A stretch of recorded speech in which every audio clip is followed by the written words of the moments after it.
Hi everyone, welcome to Chalchitra Talks. मेरा नाम वाणी है, and in this episode, I want to recommend to you an author who changed my life, changed the way I look at women around me and how I respect everyone, especially my mother. Deborah Levy ने एक autobiographical series लिखी है, जिसके 3 parts हैं. The first part is dedicated to her 40s, which is called Things I Don't Want to Know. It's a feminist reply to George Orwell's Why I Write, and if you're someone who's looking for inspiration in life, looking to find your own voice in terms of writing or elsewhere, you should definitely pick up Things I Don't Want to Know. The second part, Cost of Living, is dedicated to her 50s, and it has been inspired by Simone de Beauvoir's The Second Sex. The third part is yet to come, but it will most probably be dedicated to her life in 60s. Things I Don't Want to Know is a book that I recommended in, I think, one of my initial episodes, episode 8, I think. And that's when I had just discovered Deborah Levy and I was blown away by her writing.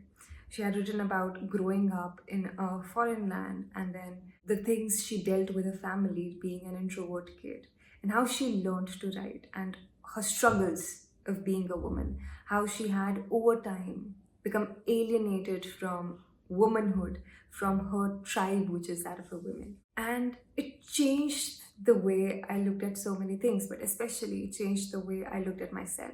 The book that I recently finished was The Cost of Living. I was really happy because I got it after a lot of struggle.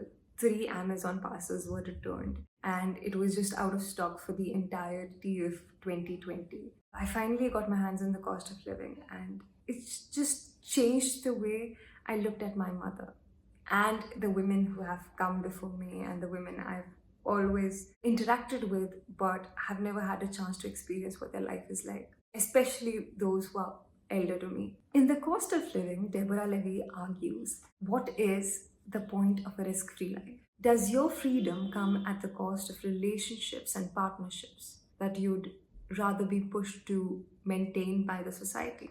There is this part in the book where she talks about her inspiration, Simone de Beauvoir, who was her muse. And she says that I can certainly not be her muse. And she says this because she believes that they both had got on the same train with the same ticket. This ticket was something they had earned from their own money.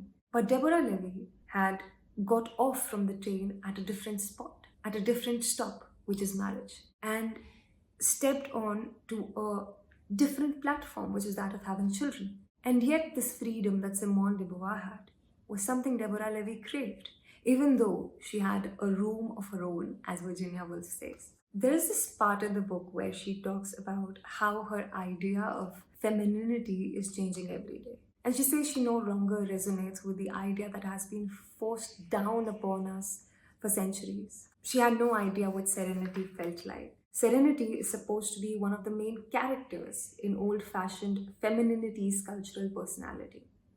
She's serene and she endures. Yes, she's so talented at enduring and suffering, they might even be the main characters in the story.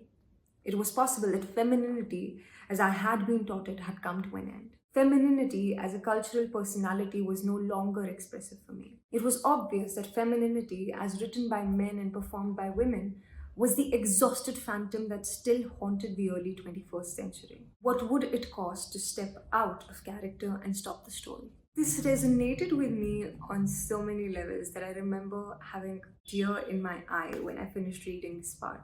But if you're still not convinced whether you should read this book, there is a part in the book where she talks about how we collectively have wronged our mothers.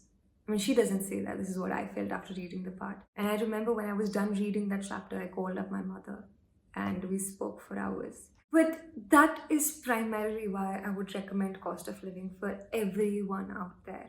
If you're watching this video, get your hands on the copy and read it.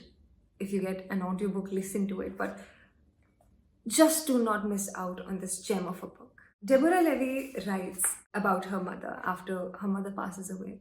And she says, there is a photograph I've kept of my mother in her late 20s. She's sitting on a rock at a picnic with her friends.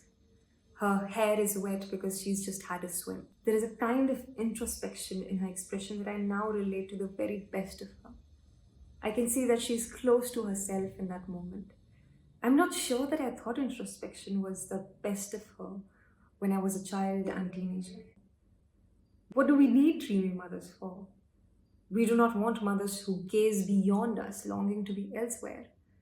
We need her to be of this world, lively, capable, entirely present to our needs. Did I mock the dreamer in my mother and then insult her for having no dreams? And I read this line, and I remember sending the photograph of this line to vaibhav immediately after. And I was like, hey, this just hit home. Did I mock the dreamer in my mother and then insult her for having no dreams? As the vintage story goes, it is the father who is the hero and the dreamer. He detaches himself from the pitiful needs of his women and children and strides out into the world to do this thing. He's expected to be himself.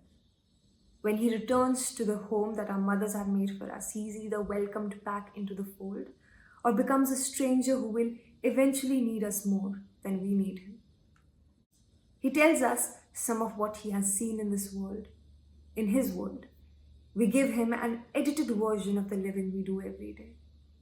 Our mothers live with us in this living and we blame her. We blame her for everything because she's nearby. At the same time, we try not to collude with myths about her character and purpose in life. All the same, we need her to feel anxiety on our behalf. After all, our everyday living is full of anxiety. And she goes on to talk about how sometimes you get detached from your mother, and if she comes too close, she suffocates us, infecting our fragile courage with her contagious anxiety. And if she moves beyond, we blame her for not being there enough. It is a miracle she survives our mixed messages.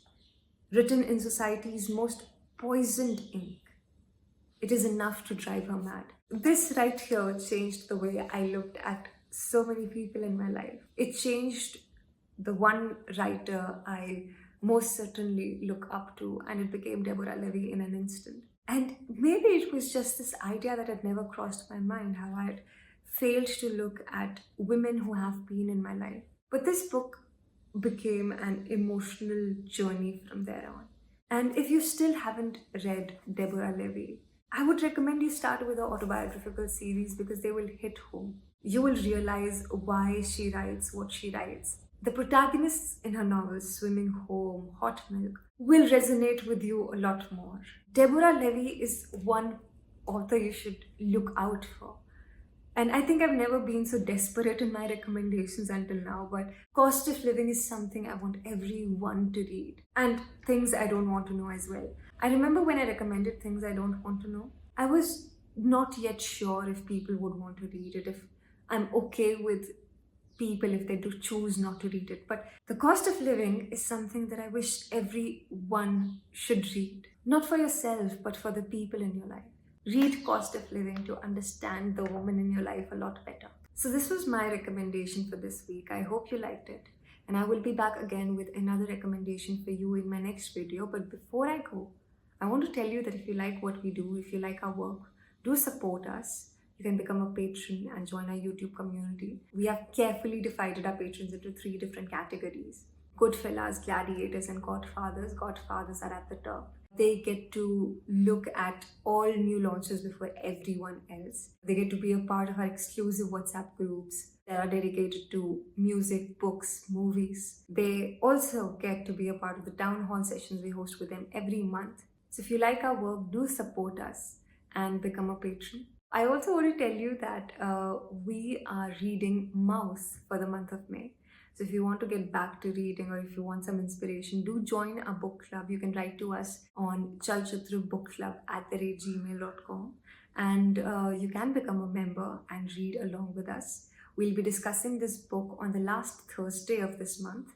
And well, if you want an additional read, we're also reading Watchmen. And before I go, I want to request you to follow all the precautions that you can. The times are getting a little tough. They're getting a little scary.